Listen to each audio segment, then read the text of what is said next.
All right, everyone, we're gonna get started here, and folks can trickle in as they need to. So this week in our four-part series, this is the last part of the series of the month. We're gonna be talking about pulling insights from the discussion-based lessons that you create on Kyron. So let's jump into it. Ooh, slide's not working. Okay, cool. I'd love to, if people want to, if people feel comfortable, drop in the chat who you are, where you're dialing in from. I'll tell you a little bit about myself so you know who you're talking to. I'm Suchit. I'm a product manager here at Kyron. I've been with the company since the beginning, about the last year and a half. And I focus kind of on our AI features and also supporting customers. So this slide says last week. It's really been over the last few weeks, but what we have been doing in the last webinars is in the first week we built a lesson in just a few minutes using Kyron Studio. And in the following week, we added our own visual components with Loom. So we took the generated slideware that was created in the 5-minute creation process with Studio, and we replaced that with recorded videos that we had made using Loom.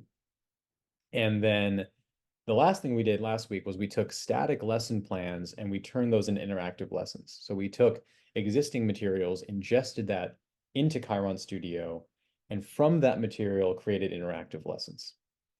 So this week, today, what we're going to do is talk a little bit about the insights you can get from assigning lessons.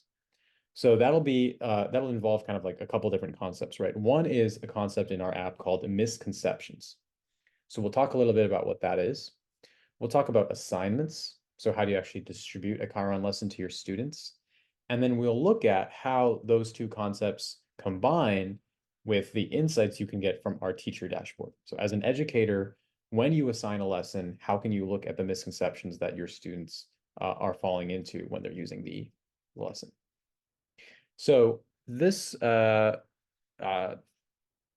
today's webinar, we're not going to use a lot of slideware. I'm just going to show you different parts of the app and how they fit together. But if you have any questions, feel free to ask them in the chat. I will be trying to keep us on time. So if you see me moving us forward, it's only so that we can make sure to get folks out of here. The goal with these webinars is to be really quick and not take too much time. So with that, let's get started.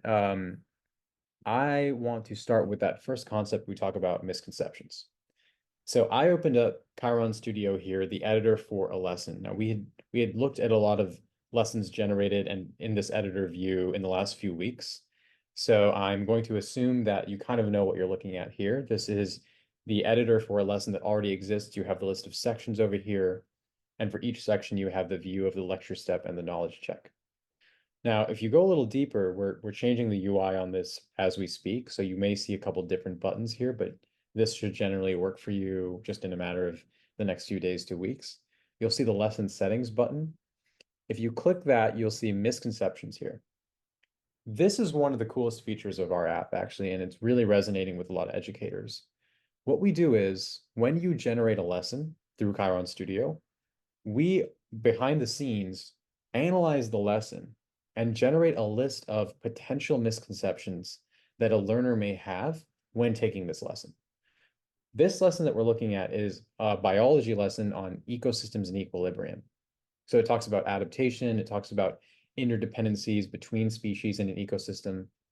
And so the misconceptions that we generate here, this list of misconceptions, are all related to that. It's all the things, or at least a pretty large set of things, that as a student is taking this lesson, they may get confused about while they're trying to learn about it. So you can see things here about adaptation, decomposers, energy transfer, right? The list kind of goes on. So again, you can get to this through when you're looking at the editor view for a lesson settings, misconceptions, and you can see the lesson, the list here. Now, the other aspect of this is that we can identify those misconceptions when a student is actually taking an assigned lesson.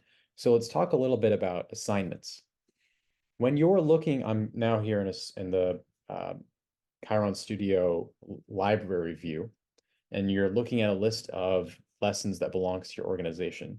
When you're looking at this list, you can click the three-dot menu over here to the right of a lesson, click Assign Lesson, and you'll see a variety of ways to assign it to a classroom. Now, you can manage your classrooms over here on the left in Classrooms. I'm not going to go too deep into that, but there's basically two ways you can create a classroom in Kyron.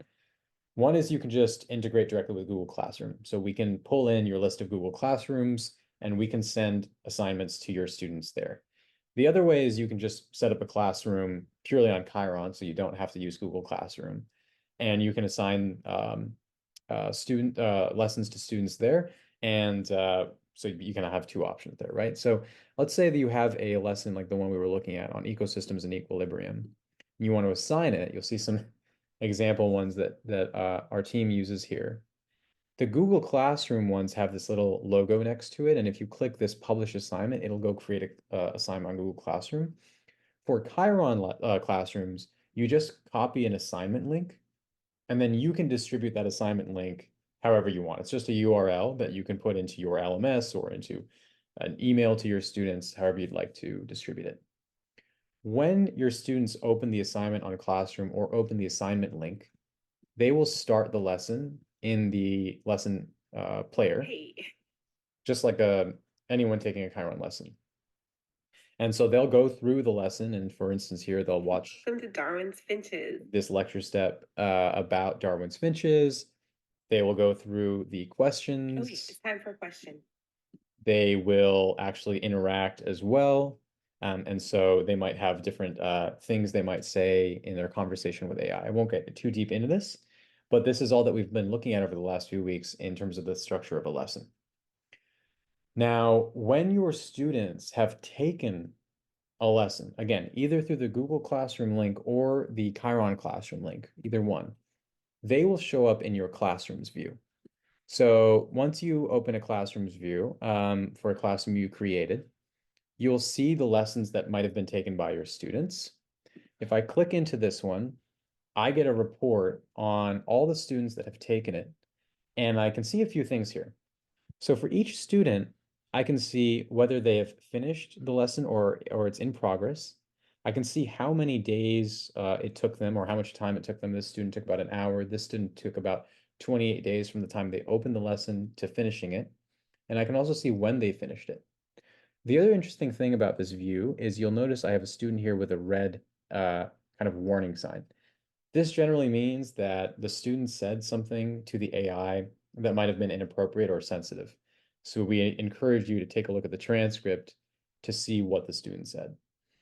You will also get an email directly to your inbox with the quote from the student that we cited as potentially sensitive or inappropriate. So you can take action on that however you want. So let's look at an example here. Let's look at Ted's session. So the first thing I'll do is I'll actually open the transcript. What you can see here is the full transcript of Ted's session with this lesson. You can see what the actual video said. So this is not Ted, this is the video and what's spoken in the video. But then if I go further down to the interaction points that Ted has with the AI, you can see here that I can actually see what Ted was saying at every point. So I can see the question that was asked of him, which is how might the environment of the Galapagos Islands act as a selecting agent? I can see Ted's first response, which is around the climate and the types of food. I can see how the AI assistant responded to him, and I can see the back and forth that he had with AI. But the thing is that if I'm going to go in and read every transcript for every student, that can take a lot of time. And the key insight that we're looking for here again is, what did Ted not really get when taking this lesson? What misconceptions were exposed in his understanding through his interaction with the AI assistant? So that's where I'll go back to the top tab here. And I can look at the misconceptions that Ted encountered. In his case, he only had one, but a student may have a variety of misconceptions. Ted seemed to struggle with the idea that individuals don't adapt within their lifetime. It's over the course of generations that adaptations happen, right? That's what the title and description of this misconception kind of show me. Another way to view these misconceptions is to actually go here in the list of students to the misconceptions view. What this does is it groups students by the misconceptions they encountered. So I can see that two students encountered that same misconception we were just talking about, Ted and Ennis. And I can see that one student, Robert, encountered a misunderstanding around the phrase survival of the fittest. So this means that I can take those students, Ennis and Ted or Robert, and I can go follow up with them after they've taken this Chiron lesson. I can either address those misconceptions in front of the class, I can create another small group where I can go explain those concepts, or I can even go create another Chiron lesson about these concepts and assign it to those students for them to go follow up with. The whole goal of our insights system is that we want it to be actionable for you as the educator to know what next steps you need to take with your students based on the misconceptions they encountered while taking the Chiron lesson. So this is generally how you want to think about pulling insights for your Chiron lesson. That's really all I actually wanted to cover. A couple things that you can do with your Chiron lesson, as we just talked about, is you can publish them to the community catalog and others can use them. In fact, soon you'll be able to assign a lesson to students that not only you created, but that is available publicly for any user to use. So it might have been created by another educator, but you want your students to take it and you want those same insights. You'll be able to get that soon. We talked about being able to assign lessons to your students, but the final thing you can do is just embed or link the lesson into your own curriculum. And that includes either the assignment link or a generalized link for that lesson. So that's what I wanted to cover today. I'm glad this was sort of a nice quick session, actually. Feel free to follow us on social media, and if you'd like to, we'd love to have you join our visionary community. This is our community of educators that we personally give a newsletter to, we give product updates to. You have opportunities to interact with our team and give us personalized feedback based on your experience with Chiron.